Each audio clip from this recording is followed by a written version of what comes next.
Good Monday morning, and welcome to Ice Age TV, the Internal Combustion Engine Age YouTube channel that talks about all my cars and trucks, the motorcycles, the dogs, the camper, the puppies, the world. Wow, this is incredible.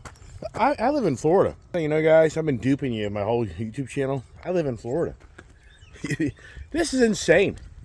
I mean, it's insane. I can have shorts and my Crocs on today. Yeah, the Crocs. Yeah. Do you label yourself when you wear the Crocs?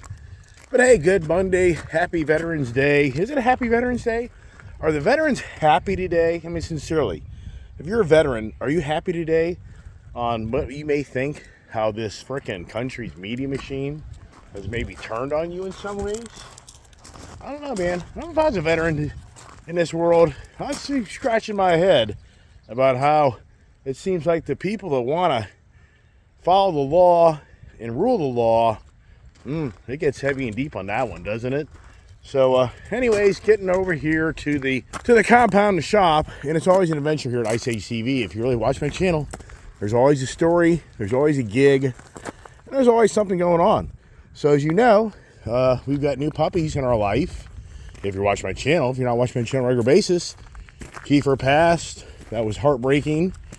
Beyond heartbreaking, and I just took it upon myself to say, you know what, if we're going to cross the bridge, get a few more dogs, it's time to cross the bridge, and I did that.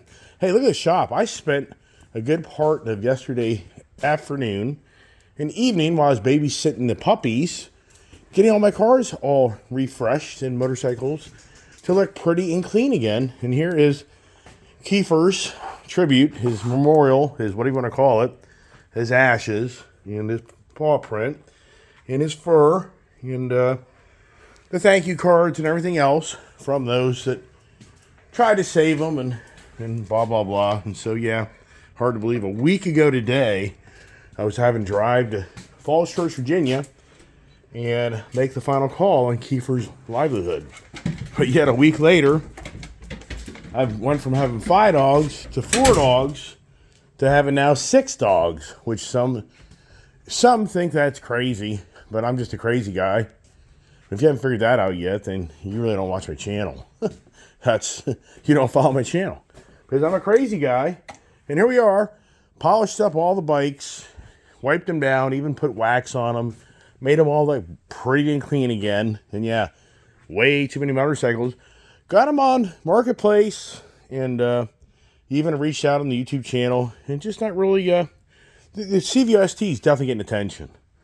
So, but boy, I hate to let that go. I'm wearing my Screaming Eagle thing. Would I rather get rid of something else? I'd rather get rid of the Lowrider ST. But I'm not to write a $5,000 check to get rid of that one, because all the Harley products have tanked.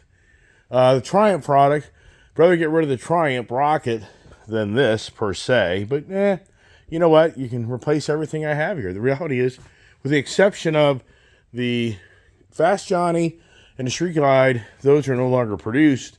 You can pick them out used, but as far as new goes, still buy brand new breakouts, still buy a brand new CVO. Hell, the way everybody, you know, I love how I get these people post on my channel that, hey, dude, you can buy one of these for $27,000. Really? Really? Show it to me. Sincerely. I hear this crap all the time. It's, oh, if you go to the auctions, these things have rolled across the auction and got them for $27,000. Cool. Show it to me. Show me the $27,000 CVO ST that you actually bought. You're not going to get it. These are wholesalers, and it's maybe one sale goes down. One sale, all it takes is one sale. The computer, the internet, we're jinxed. We're screwed. Because all it takes is one incident, one incident, and it's over. Oh, that's the lowest price bike. Did the thing have 10 or 20,000 miles on it? Did it have scratches all over it? Did it have add-ons to it? I mean, these rear cool-looking bars are expensive. These rear exhaust slip-ons are expensive. The new upgraded windshield is expensive. You're telling me this stuff that I just bought? I have $2,000 for accessories. Who cares? Cool. You know what? The guy comes and shows up. The Reinhardts come off. The rear saddlebag bars come off. And the front windshield comes off. And I'll say, you know what? I'll discount the bike $2,000. And that's good. I'm good. You don't get that stuff. I give you back the original stuff, and there you go. Have a good day. So, point is, it's always about, oh, just one incident means that everything's like that. It's so ridiculous. The internet's so dangerous. You go to the internet, you read stuff, and whatever you read, it's the gospel. It's the biggest running joke when you go somewhere and you're all of a sudden the car expert, the motorcycle expert, and you go into the dealership and, well, I read this on the internet. And you know what? Each guy at that dealership will look at each other and go, oh yeah, here we go. This guy knows all. He read it on the internet. Yeah, right. Didn't you read on the internet every day of your life that Donald Trump's Hitler?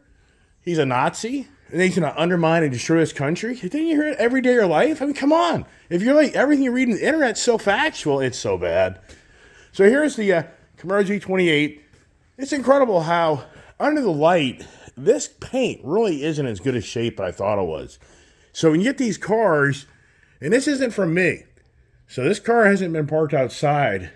This car's always been inside. So yeah, if you really watch my channel, I got some overspray from Free Floating Paint. I was spraying in my shop. But as I clean this car more and more, I swear, in some ways, it's kind of going away. But if you look at the paint, so it's interesting, when I bought this car from the Chevy dealership up in Martinsburg, West Virginia, they have the car where the lighting's so high up in the air. So to give you an example, their lighting, their showroom is so high ceiling, you really don't get that really microscopic look. But you bring it home and you put it under your fluorescent lights, and all of a sudden you start to see that this paint really is in pretty bad shape. For this car really be a collector car, you'd probably have to repaint the car because there's so many imperfections of this paint in this car. So that isn't me. Once again, this car, if you watch my channel, this car has always lived in the garage. And when I was cleaning it last night, I was like, you think this thing's cherry, which it is. It's a beautiful car, great car. But in stupid numbers on this car, I shopped around thinking, oh, maybe I'll sell this car. Yeah, right. And then people are like, bring a trailer. I'm not up for all that crap. Goal is to try to keep some of this stuff. That's really the goal. In my book, now the kid last night, she got her first good night's sleep. Not so much. I got my stars and stripes on today, honoring the veterans of our country that went and sacrificed themselves for you to have the freedoms that you have. And what's incredible, go up to a young person and ask them what today is. They'll have no idea. They don't know. You think I'm making that up? I dare you. In your travels today, you see a young person, hey, how you doing today? Hey, what do you think about today? They'll look at you like, it's a day. What's going on? It's Veterans Day. They'll be like, what's Veterans Day? Do you realize now the public school system doesn't even recognize Veterans Day? I don't know. Did it when we were growing up? So, it's the biggest gig in the world, everybody. All the government people get yet another day off. Yeah. All the banks get yet another day off. Sure do. Mailman gets yet another day off. Paid. These are all paid days, just for record. How many paid days do the government people get every day? Can you imagine Elon Musk really getting in to the government? He'll never succeed. He'll be, unfortunately, he'd probably be kicked out of office or whatever his position gets. I mean, I hope he goes through and just starts cleaning house on the ridiculous amount of money this country spends at the taxpayers' expense with no consequences. I mean, come on. Do you have anybody, local politician or local people that, lobby to get all this crap done and it was just a waste of money? What happened to them? Not much, besides they're just still sitting at home getting their guaranteed check and life is good. So here's the school buses. So for today, it's like, okay, for all those that sacrifice themselves to keep this country free and to keep the wars from being on our turf, guess what? Who gives two shits? Yeah, hey, you veterans, a lot of people are like, who cares? I don't give a crap about that. I know you went overseas and you didn't know if you'd come back home and see your family, see your favorite dog. I know you went overseas and you had to live the hardships of seeing your best friend get shot and killed. I get all that. I get that you went overseas and were told to kill people you didn't even know. But yet in today's society, it seems as that's been twisted in so many ways. It truly seems like that's been twisted. In some ways, I've said it many times to my friends. The future generation, if you're a former military guy, if you're a serious Patriot guy, would they maybe look for you for all the wrong reasons? I don't know, man. It sounds pretty heavy and deep. But you know, it's incredible. I read a really in-depth article here about China and about the threat of China. But at the same time, the article is talking more about the mercantile merchant marines that, and I don't know if I talked about this the other day or not, because my brain became mush last week with Kiefer passing. So, and I kind of pulled back in the morning conversations because there's just too much going on.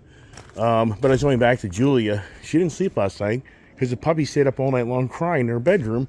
I told her she'll put the crate somewhere else. Maybe she'll learn, maybe she won't. But here's the thing. I read a great article talking about how our Navy and our Air Force and our military powers to be have always relied on the mercantile marine merchants. And those are certified shipping companies that assist our military to go overseas, because we don't have the military infrastructure to get overseas very quickly without the assistance of basically the commercial shipping vessels that jump in and they help us get military warfare overseas, because it can be 2 weeks for a ship to get from here to wherever, or longer or shorter, in order to fight a war. And we've been blessed, everybody, that we haven't had a war on our own turf in how many years? I'm talking about invasion. I'm not talking about civil war. I'm not talking about that. I'm talking about, when's the last time besides Hawaii being bombed, Pearl Harbor? Remember, that was Hawaii. And they never made it to the stateside per se. And you could say that 9/11, in some ways, was the last time we were invaded and bombed our own turf, which is true. But as far as all-out war in our own backyard, like you witness in Ukraine, Russia, Israel, Gaza, the Palestinians, Syria, Iraq, you can go through the list of other countries in the world that have been obliterated and bombed to death. And of course, Germany, the European, the World War II, World War I. But the whole point is, when's the last time we were invaded on our own shore? Nothing. We haven't been. I'm not talking about the British. I'm talking about here in the last 100 years per se, excluding Hawaii and excluding 9/11. And the reason I'm bringing this up, this is a very concerning article if you read about it.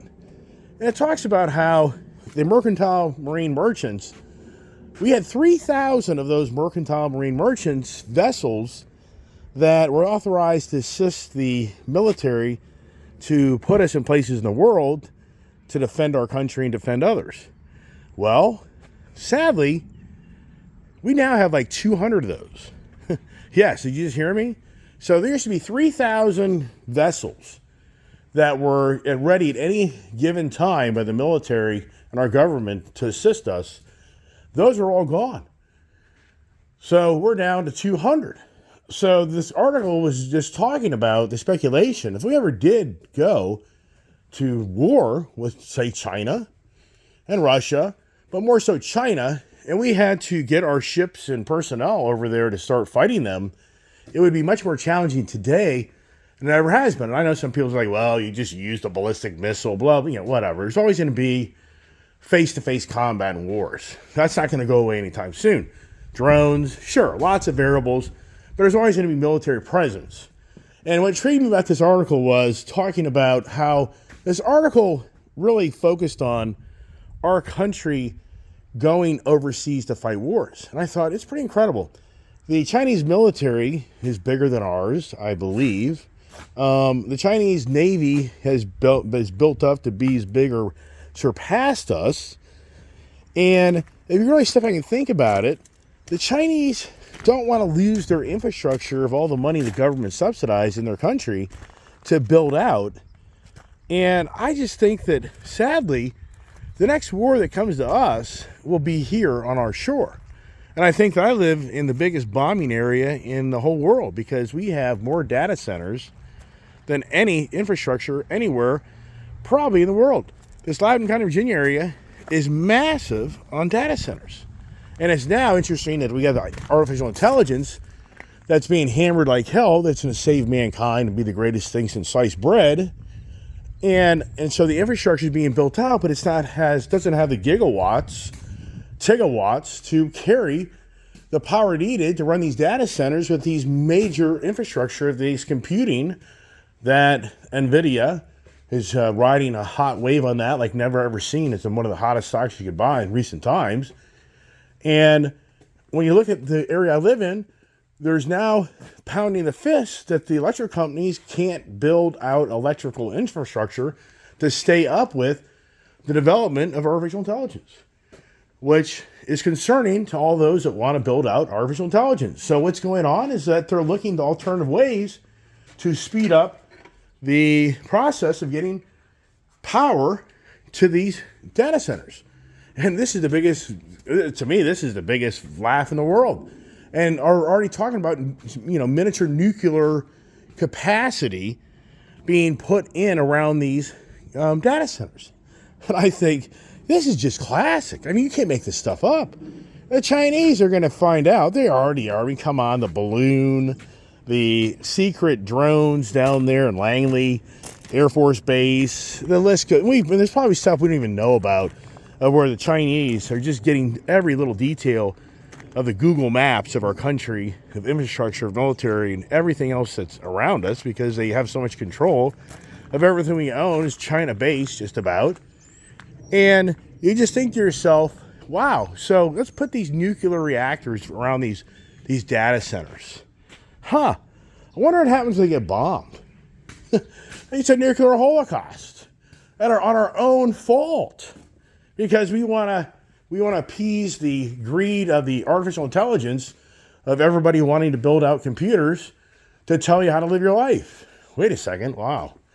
Sounds like some political parties to be, doesn't it? Sounds like people you may know.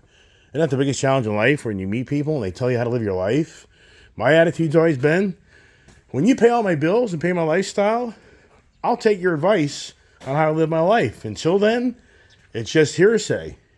I mean, sincerely. But that seems to be a driving force more than ever in social media, that people want to tell you how to live your life. Really? Do I tell you how to live your life? I certainly hope not, but it sure is a driving presence in our social media and the governing bodies to be.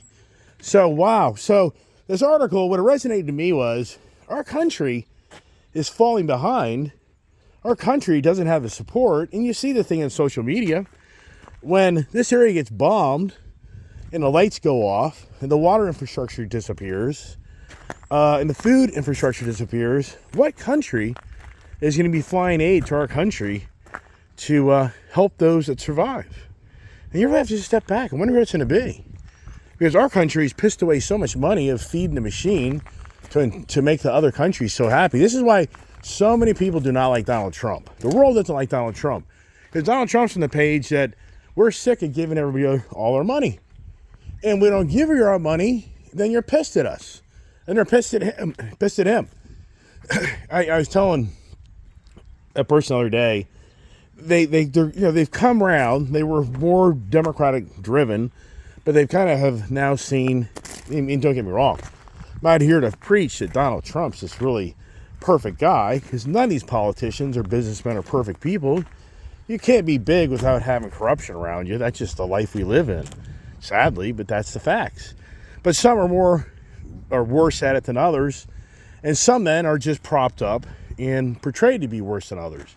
And that's how I was telling this person. I was saying, it's pretty interesting that how we've witnessed the run for Trump, who miraculously came back to be elected, that he went through so much crap, and you just have to scratch your head on who do you read most about that's the worst guy in the world in the media? Joe Biden, Kamala Harris, or Donald Trump?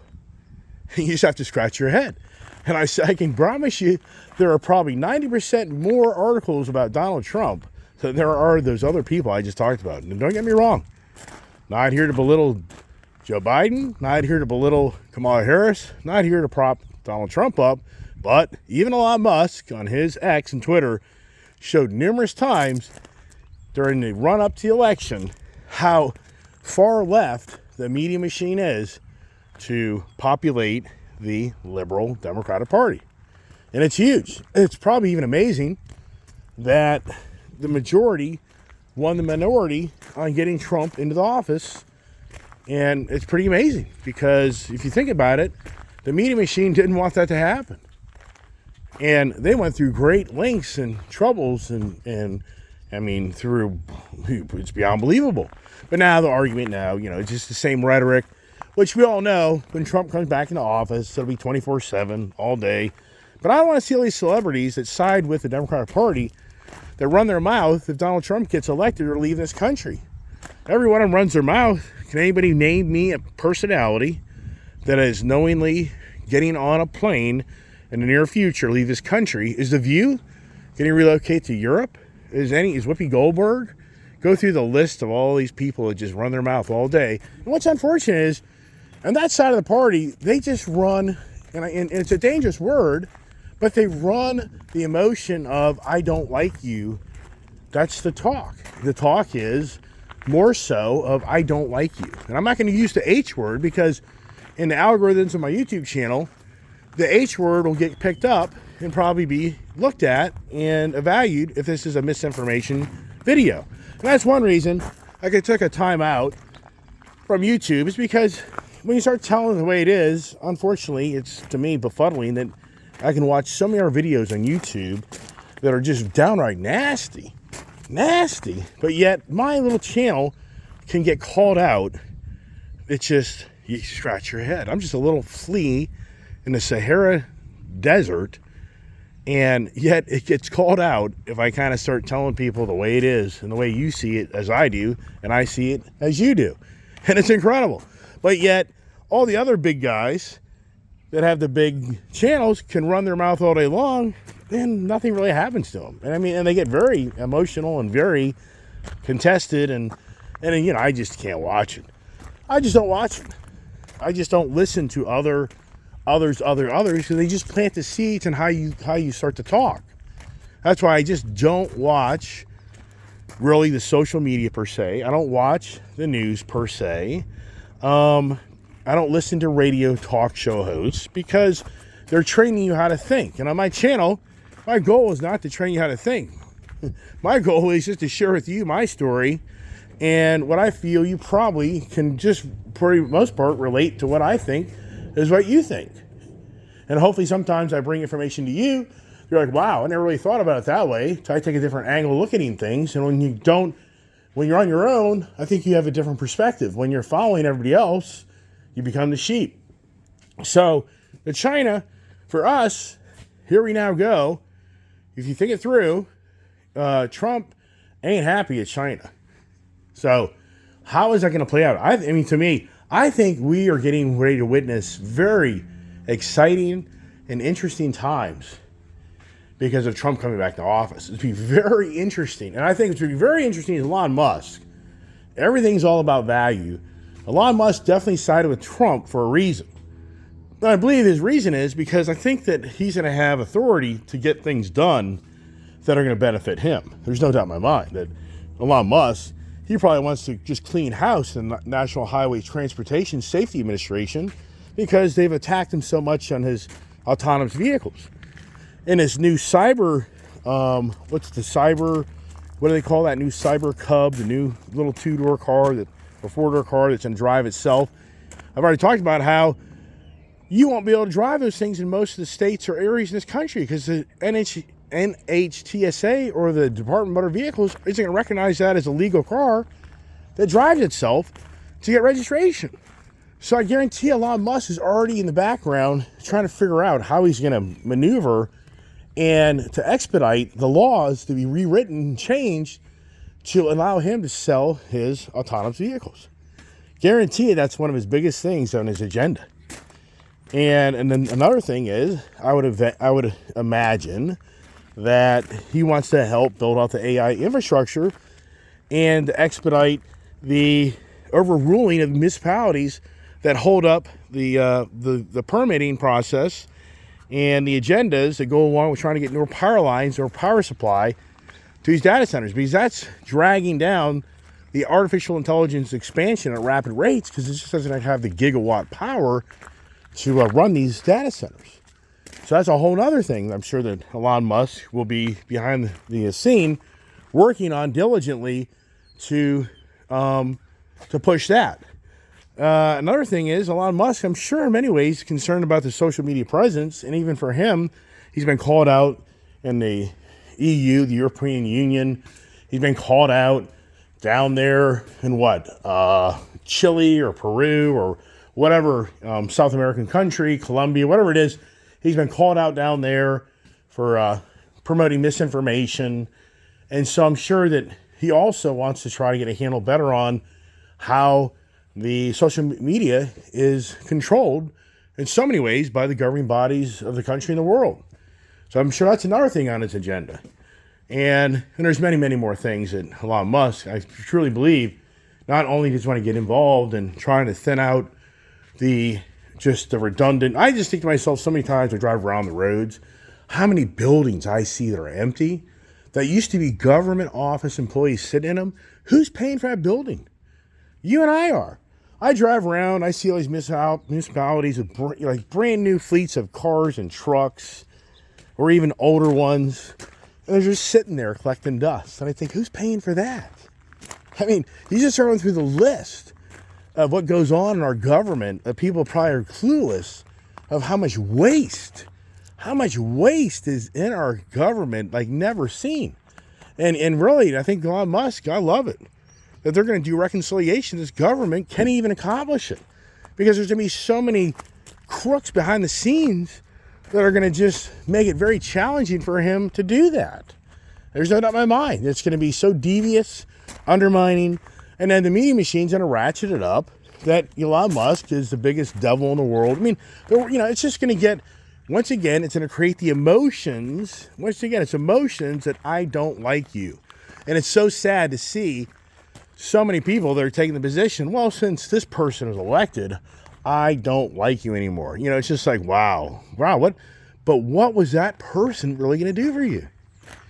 I mean, I just don't understand on a personal level that if Kamala Harris got elected, what was she really going to do for you? I mean, I guess if you're in my views, a whole different ideology of how this country starts to evolve, and you have a whole different look in this physical world you live in on what it is and what it isn't, and what law can do and what law can't, and the list goes on and on and on, and who can come here and who can't, I guess then you probably want Kamala Harris, because you're probably going to be more positioned to think that Donald Trump is going to be harsher on those things I just talked about.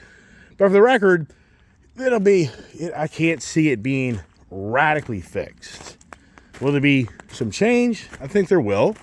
Will there be some law and order? I think there will. But there's going to be a lot of resistance. And you have too many people in hands in the pot just to come to closure that bing, bam, done. This gets approved, gets done. I mean, that's already the running joke right now. Trump gets in office. Can he even get a lot of these bills moving through because of the different recesses and the different legislature that comes in and out and who's elected? A lot of things go behind the scenes we don't understand, or you may, but I don't, because I'm not in that depth on that side of it.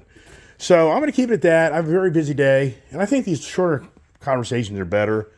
Hour-long conversations are just too long.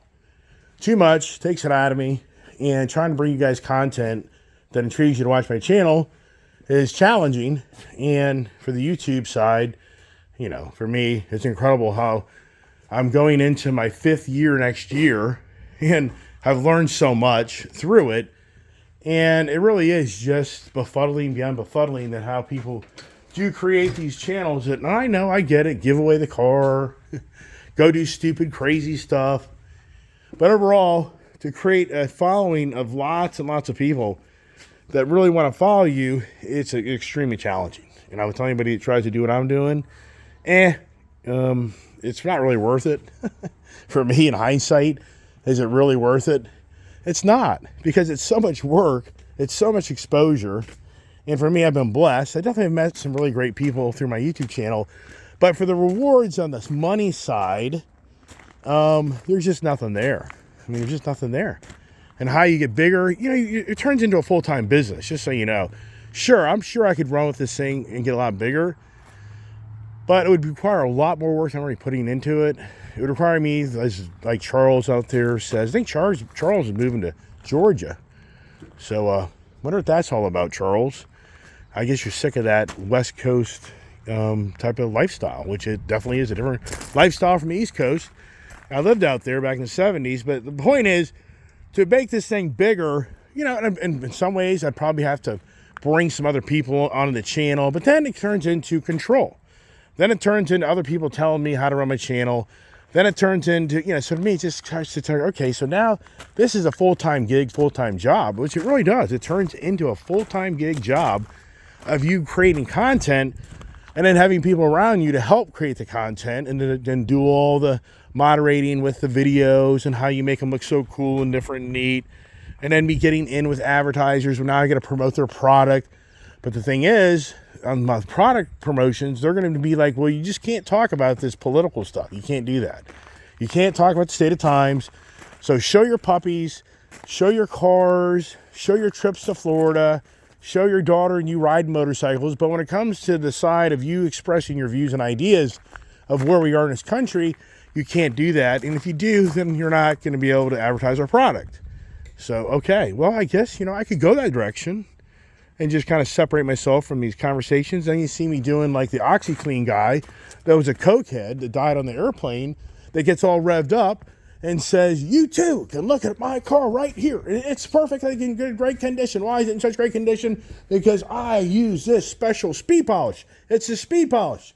Yes, it is. Polish. It's as fast as I talk. And it goes on and goes off as fast as I talk. Come on. Speed polish, the best stuff you can buy. It smells beautiful, awesome, inexpensive, goes a long way, protects your car, your motorcycle, whatever you want. Holy crap. If this stuff ain't the best stuff I've ever used in my life, I don't know what is. Yes. Call it a day, pick it up, go on the website. You get 2 for 1 right now, blah, blah, blah, blah. Am I hired? Hey, Speed Polish, give me a call. Hey, everybody. God bless. Have a great day.